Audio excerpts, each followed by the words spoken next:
അപ്പോൾ നമ്മൾ കിച്ചൂട്ടൻ്റെ രണ്ടാമത്തെ വാക്സിനായിട്ട് പോവാട്ടാ. ഇന്ന് കൊട്ടയൊന്നുമില്ല, ഇന്ന് കയ്യിൽ പിടിച്ചിട്ടാണ് പോണത്. ഇന്ന് കിച്ചൂട്ടൻ്റെ അച്ഛനുണ്ട് കിച്ചൂട്ടനെ കൊണ്ടുപോകാൻ. ആ ധൈര്യത്തിലെ കിച്ചൂട്ട ഇരിക്കണേ. കിച്ചൂട്ട ആശുപത്രിയിൽ എത്തിയിട്ടുണ്ട്. അപ്പോൾ അവൻ്റെ പേടി മുന്നേ പോയിട്ടുള്ളൊരു പേടി കൊണ്ട് അവൻ ഇരിക്കുന്നില്ല. അപ്പോൾ ഞാനൊന്ന് ഒഴിഞ്ഞൊക്കെ കൊടുക്കുന്നുണ്ട് പേടിയൊന്നും മാറാനായിട്ട്. എൻ്റെ മടിയിൽ ഇരുത്തിയിട്ടുണ്ട്. അപ്പോൾ വേറൊരു പൂച്ചനെ കാണിക്കാൻ ഉള്ളിലുള്ള കാരണം ഞങ്ങളോട് വെയിറ്റ് ചെയ്യാൻ പറഞ്ഞു. അപ്പോൾ എൻ്റെ മടിയിലൊക്കെ ഇരുത്തി ഞാൻ തലോടി കൊടുക്കുന്നുണ്ട്.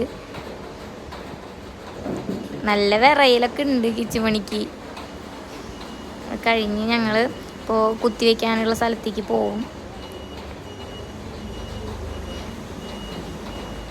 ആ സ്ഥലത്ത് എത്തിയിട്ടുണ്ട്. അവിടെ ആ പൂച്ചേനെ കുത്തിവെക്കാൻ ഇരുത്തിയിട്ടുണ്ട്. അപ്പം ഞങ്ങളങ്ങനെ പരിചയപ്പെട്ടു. അത് പെണ്ണ് പൂച്ചയായിരുന്നു. അത് പ്രസവിച്ച് 3 കുട്ടികളപ്പോൾ അതിനെ പങ്കസ് മറ്റേ കാണിക്കാൻ വന്നതാ. അപ്പോൾ അതെൻ്റെ കിച്ചുമണിക്ക് അങ്ങോട്ട് പോകാണ്ട് ഇപ്പോൾ ഡോക്ടർ വരും കിച്ചുമണീനെ കുത്തിവെക്കാനായിട്ട്. ഡോക്ടർ ഇപ്പോൾ ഡോക്ടർ വന്നിട്ടുണ്ട്. ഡോക്ടർ വന്ന് നല്ല സുഖകാര്യങ്ങളൊക്കെ പറയുന്നുണ്ട്. നല്ല ഡോക്ടറായിരുന്നു, എനിക്ക് ഇഷ്ടപ്പെട്ട്.